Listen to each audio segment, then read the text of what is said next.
Hey guys, it's Laurel from the library. Today I'm going to show you how to make this heart garland out of pages. So to get started, we just need an old book. This one just has a lot of water damage, it's falling out of the binding, and some pages have already fallen out, so I'm using it. And you also need scissors. If you have a paper hole punch in a heart shape, you can do that too, but we're going to cut it out. And we're going to use a sewing machine to sew all of the hearts together. So first what we need to do is take some pages from our worn out, well-loved book. Just be careful when you're removing them that you don't rip them so we don't waste any. Then what we're going to want to do is fold the pieces of paper in half so we can begin cutting. Just make sure when you're folding them, you're creasing them rather well. This will be helpful especially later once we start sewing. So crease up and down that page. You can, of course, do 2 or 3 pages at once by folding multiple ones at once to cut faster, though all the hearts won't look exactly the same, which is fine.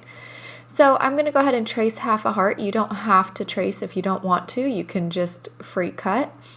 I'm just going to use the trace so we can follow something on here. So then you just start cutting out your heart. This first one is going to have kind of pen marks on it because I drew it, as you just saw. So we're not going to actually use this one in the project, but it will be one that we can use to make all the other hearts off of so that they match. So we're just going to keep it folded in half and we're going to put it back on the page. To save as much paper as possible, we're going to nestle in the bottom of it, right where the top of the last one ended, and we're just going to start cutting them out. You can cut out as many as you want for your garland, just make sure you double the number. So we have 25 hearts, so we're going to want to cut out 50 of them for this. So we need quite a few.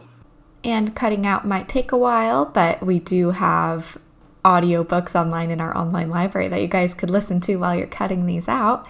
And then once we have all those cut out, you're just going to want to put them in piles of 2 because we're going to sew 2 together at a time. I'm going to do 5 by 5 as you saw at the beginning, so I put them in those piles and then we're going to start sewing. So you're going to want to take 2 hearts, put them one on top of another because like I said, we're going to sew 2 together at a time. This will help with the 3D effect. And make sure your lead thread is pretty long because we're going to want to be able to tie that to the stick at the end. So one thing that I did say was helpful was that crease, so we want to make sure that crease in the middle is there so we kind of have something to follow to sew down to. And then you're just going to want to put the very center of that heart right under the foot of your sewing machine. And then you can lower your foot, make sure the needle is right above the very center of that heart and lower it down. And then you can go on and start sewing. If you're not used to sewing paper, you might want to try a few sample ones just to get it out of the way to see kind of how it goes.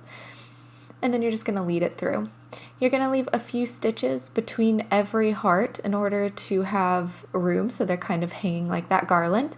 How much is in between is up to you. You can do an inch, half an inch, whatever. I like to just vary it and see how it goes because I like mine to be all different lengths. And then you're just going to go through all your hearts, one stacked on top of another. So this one will be 5 hearts long, but each one will have 2 hearts. So that's a total of 10 of our hearts in this one line once we're finished with it.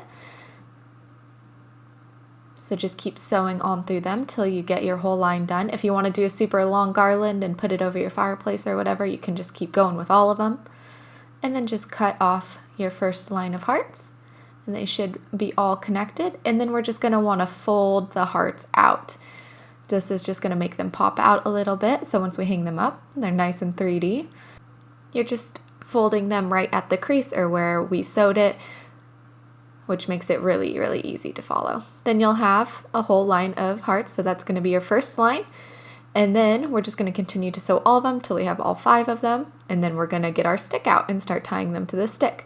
This is why it was helpful to have that long lead thread on each line, so we can just tie it onto the stick rather easy. We don't have to use any extra materials. So just tie them on there, all equally spaced apart on that stick. I tend to use different varying amounts of thread from the top, so each heart garland is kind of starting at a different place just to make it a little more varied at the end, but you can make them all uniform if you wish. And once you tie them all on there, you're just going to go ahead and trim off the extra thread that's left over from you tying them. And then you're all finished.